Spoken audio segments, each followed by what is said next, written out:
Les soukouks est un contrat financier islamique qui respecte la loi islamique et équivaut aux obligations. En fait, pour la charia, la monnaie n'a pas de valeur intrinsèque. Il est donc interdit d'échanger de la dette islamique, de créer des intérêts sous cette dette ou encore de faire payer des commissions injustifiées.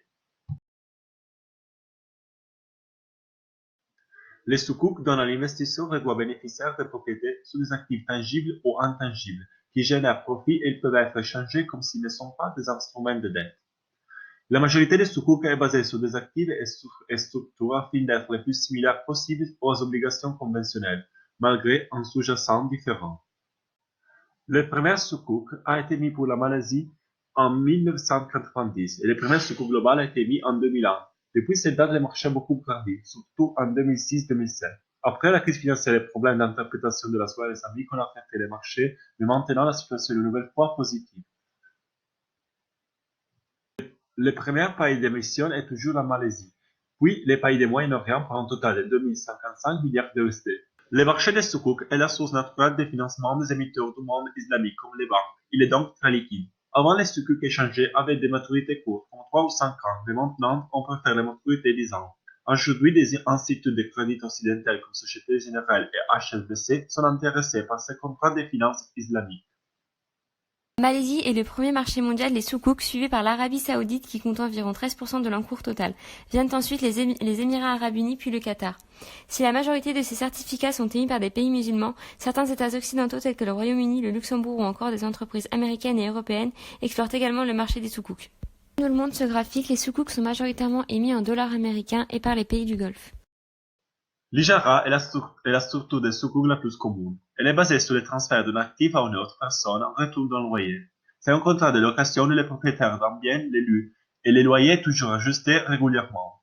Les certificats de fiducie garantissent la propriété indivise de l'actif loué et les droits sur les flux de trésorerie qui en découlent. Les paiements réguliers tout au long de la vie du bail, ainsi que la flexibilité d'adapter les profils des paiements, sont particulièrement appréciés. Ce contrat est le plus apprécié des différents acteurs financiers étudiant la charia. Le wakala est une relation d'agence entre l'agent et le principal, où l'agent investira l'argent du principal dans des actifs des entreprises charia. L'agent a droit à une rémunération pour ses services et tout profit réalisé au-dessous d'un taxe convenu et conservé par l'agent comme commission initiative selon les termes d'un accord wakala. Les montants des rachats payables à l'égard des certificats sont générés à partir de l'exercice prix payable au titre de l'engagement d'achat lors de la vente des actifs wakala aux débiteurs.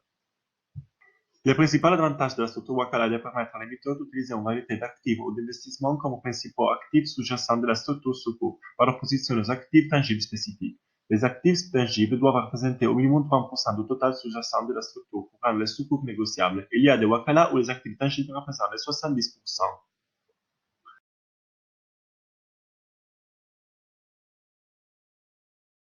La structure Mudaraba, qui était la plus utilisée avant 2008, ne l'est plus que très peu aujourd'hui. En effet, actuellement, elle est souvent utilisée sous une version hybride entre Mudaraba et Wakala et émise par des banques ou des entreprises. On peut définir cette structure comme une technique de financement dans laquelle une partie fournit le capital, elle joue donc le rôle de l'investisseur, alors que l'autre assure la gestion du projet. Ces deux parties se partagent les gains, cependant, les pertes sont portées par celui qui détient les soukouks.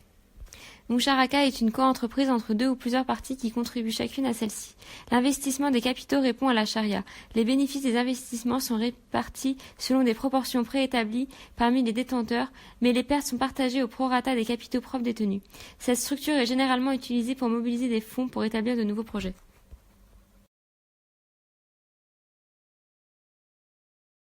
Created using Powtoon.